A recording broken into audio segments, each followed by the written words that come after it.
Hey everyone, today I'll be showing you my version of fried chicken burger. Add a cup of flour, 1 teaspoon black pepper and paprika and mix them.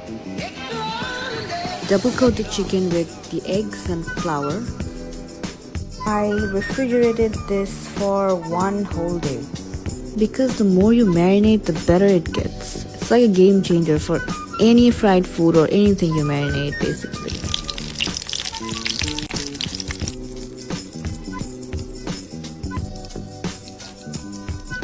So for the burger sauce, you add the mayo, bit of ketchup, paprika and black pepper. Now you just assemble them. You can add tomatoes or not. I hate tomatoes, but I still added them. You can add jalapenos or some extra cheese, whatever you wish to add. I hope you enjoyed this video. Enjoy!